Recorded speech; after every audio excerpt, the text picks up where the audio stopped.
Приветствую всех, друзья! Я Владимир Козловских. Это канал «Золото, валюта, богатство».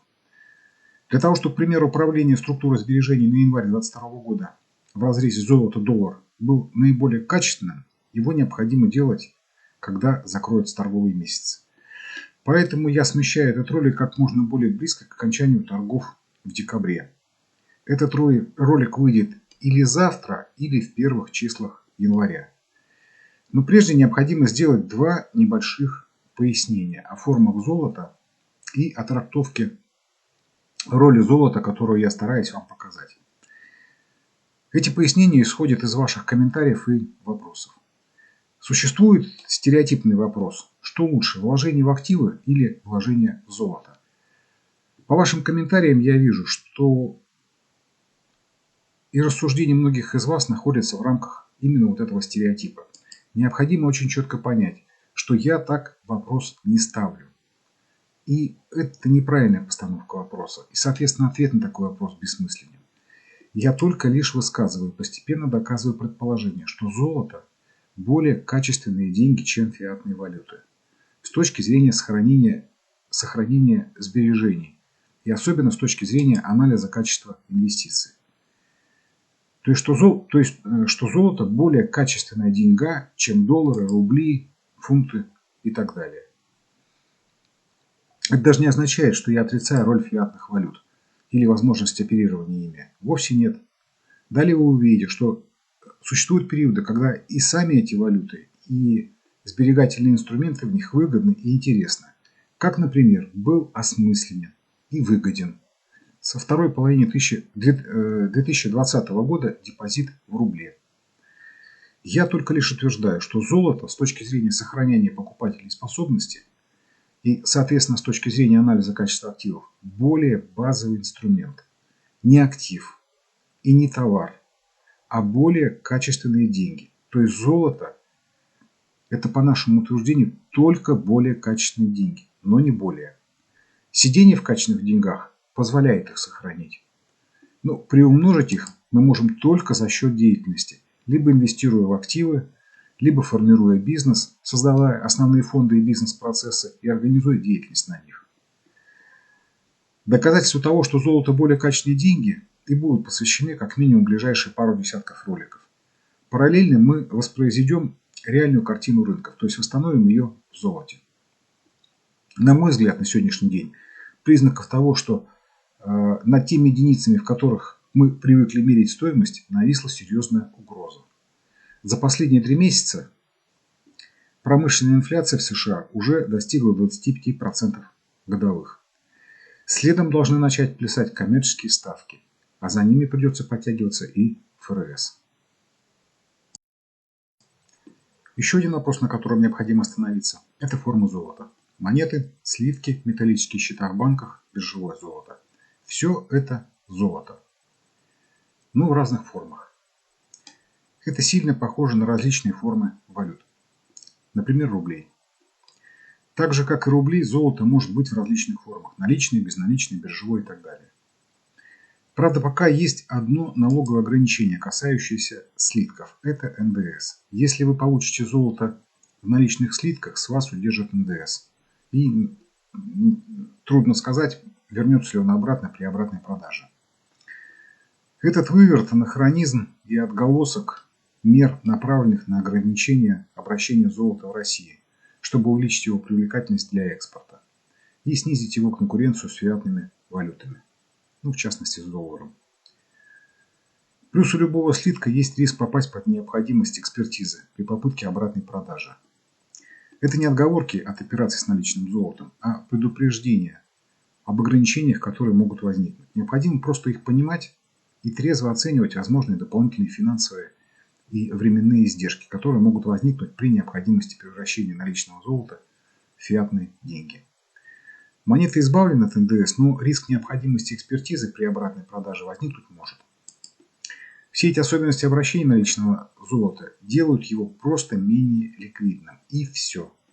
Это означает только более высокие операционные, финансовые и временные издержки.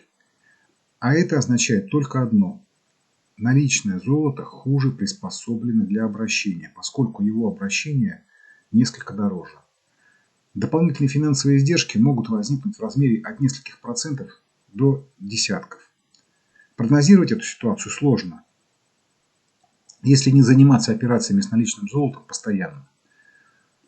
Поэтому наличное золото – это резервный актив, который не предназначен для обращения чаще, чем один раз в несколько лет. Но его ликвидность может быть повышена, если сразу при покупке в банке сформировать под него кредитную линию, передать золото в залог банку.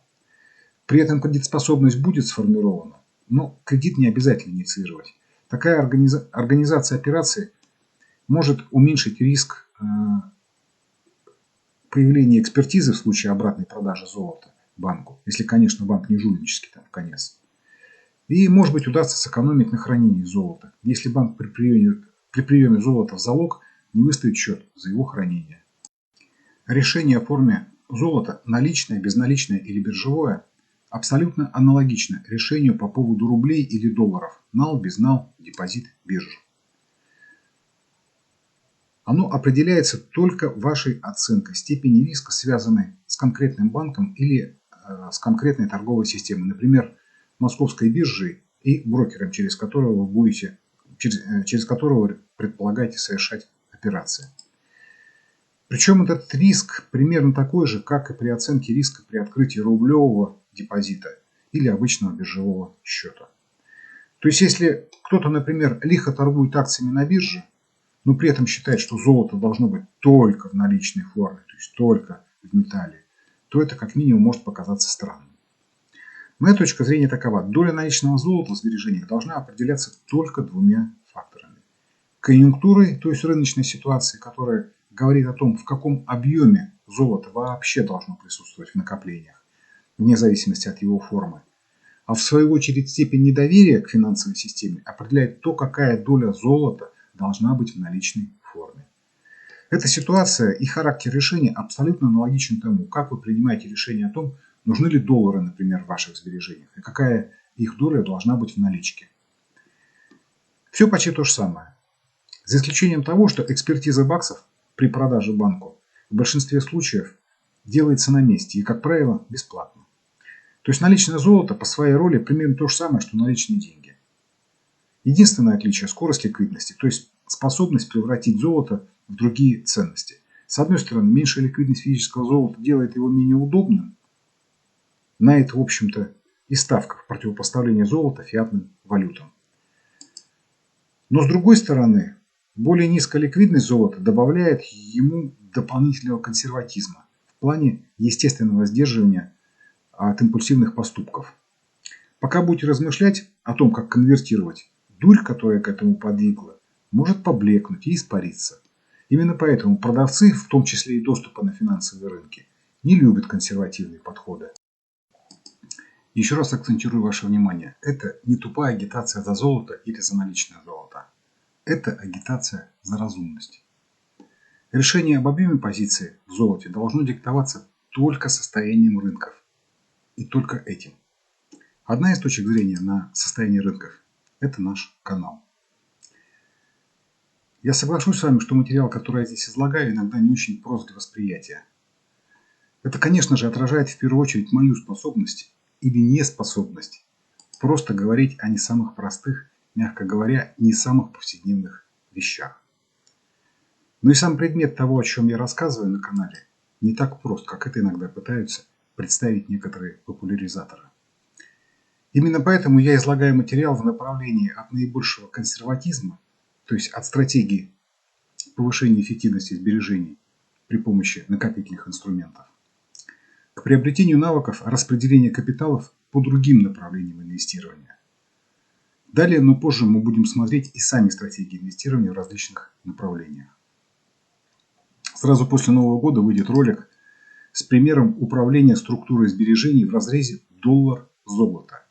Я сформирую пример сберегательного портфеля на основе пока только долларовых депозитов и золота. Ежемесячно или чуть реже, вместе с обновлением анализа и прогноза золота в долларах, структуру этого портфеля я буду изменять. Далее мы перейдем к рассмотрению рубля. И после разбора его динамики к золоту и доллару и формированию долгосрочных прогнозов, долгосрочных и среднесрочных прогнозов к доллару и золоту, примерно по той же схеме, как мы это делали для доллара и золота, в сберегательный портфель добавятся рублевые депозиты.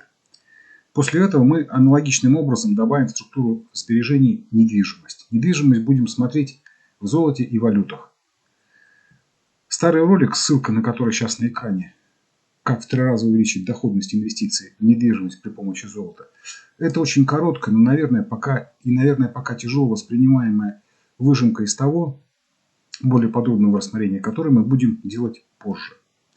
Также там, кроме анализа, мы сделаем прогноз в рублях и золоте по недвижимости. На всякий случай, кроме российской недвижимости, посмотрим на американскую. Это важно, поскольку рынки недвижимости, если на них смотреть в золоте, во всем мире развивались примерно по одному сценарию, то есть примерно однофазно. Только скорости были разные. Сейчас же сложились предпосылки того, что в ближайшие несколько лет сценарии на рынках недвижимости, в общем-то и в других сегментах, начнут расходиться. Это отражение увеличения вероятности того, что единый долларовый мир может распасться на несколько валютно-технологических зон, о которых говорит Михаил Хазин. Повторюсь еще раз. Адекватно видеть этот процесс распада мира на зоны, если он начнется, можно будет только в золоте. Подчеркну, что все, что я вам показываю, это не отрицание валют или воспевание золота. Все очень просто. В золоте мы лучше видим и понимаем, что происходит. А в валютах мы видим, как это происходит и как на этом можно заработать.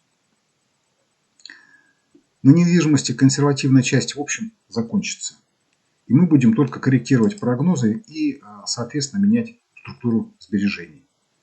После недвижимости мы посмотрим другие валюты, товары и фондовые рынки. Схема рассмотрения будет везде аналогичной в валютах и в золоте. Все рынки мы будем смотреть на максимально глубокой истории от 50-100 лет. Динамику будем связывать с ключевыми политико-экономическими событиями, как мы это делали в ролике. Золото, доллар 1, рост 50 раз, в чем хранить деньги. История с 1833 года. Ссылка на этот ролик на экране. Постепенно с рассмотрением рынков у вас будет формироваться общая картина состояния и по сегментам, и по географии. И взаимосвязь этой картины с основными политико-экономическими событиями. Параллельно, по мере того, как у вас будет формироваться общая картина и понимание возможностей использования различных направлений инвестирования, мы с вами будем определять размер капитала или его долю, которая с приемлемыми рисками может быть инвестирована в те или иные направления активов.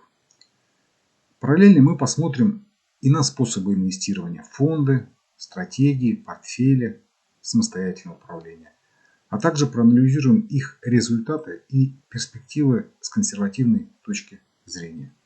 Но плясать мы всегда будем от консервативного портфеля сбережений и от оценки его результатов и возможностей. Все дополнительные возможности будут рассматриваться только как дополнение к консервативному портфелю сбережений с целью увеличения его доходности. Как вы уже, наверное, заметили, материал канала построен по принципу интерактивной онлайн-книги, содержание которой будет обновляться вместе с рынками. Материал структурируется по двум главным направлениям. Разделы канала идут от более длинных масштабов к более коротким. Плейлисты, начинающиеся на единичку, это более длинные глобальные масштабы с горизонтом прогноза 5-15 лет. Плейлисты, которые начинаются на двоечку, это менее длинные масштабы с горизонтом прогноза 3-9 месяцев. В следующем году появится еще один раздел 3. В этом разделе будет сберегательный портфель и управление им. В будущем в этом разделе, может быть, появится менее консервативный портфель и стратегия. Но позже. Раздел 0 содержит ролики, которые в основном о самом канале. Таким образом, материалы канала взаимосвязаны логикой, последовательности изложения. Ко всем разделам и роликам есть короткое описание, чтобы удобнее было искать необходимую информацию. Как показывает уже сложившийся небольшой опыт общения с вами, очень часто ответы на многие ваши вопросы есть в более ранних роликах. Поэтому, если у вас возникают вопросы по материалу, но вы не смотрели предыдущие ролики, то я рекомендую вам сначала посмотреть более ранние ролики. Особенно, когда возникают вопросы по поводу того, как что-нибудь может повлиять на динамику того или иного рынка. Как правило, либо в глобальных, либо в более краткосрочных прогнозах эти ответы есть. Этот способ получения ответа на ваши вопросы – это просто вопрос эффективности. Вам лучше посмотреть первоначальный полный комментарий. Поскольку, чтобы не набивать оскомину тем, кто уже увидел, я стараюсь не возвращаться к одним и тем же вопросам, в случае, если на них нет новых акцентов. И второе. Постепенно, с ростом аудитории, я чисто физически буду утрачивать возможность реагирования на все ваши вопросы и комментарии. У всех нас где-то в глубине души есть мечта. Неважно, на что она направлена. На отношения, на обустройство жизни или на дело. И пусть искорка на елке или блеск новогодней звезды подмигнет вам и скажет: все будет, и желание, и силы, и здоровье. Но только сделай самый первый и самый главный шаг. Поверь в свою мечту. И если поверил, иди к ней и никогда не останавливайся. И никогда не сдавайся. А чтобы не забыть о своей вере и не растерять ее, постарайся не слишком сильно ударить лицом в салат за новогодним столом. С наступающим Новым годом вас всех, друзья! И до встречи на нашем канале в новом 2022 году.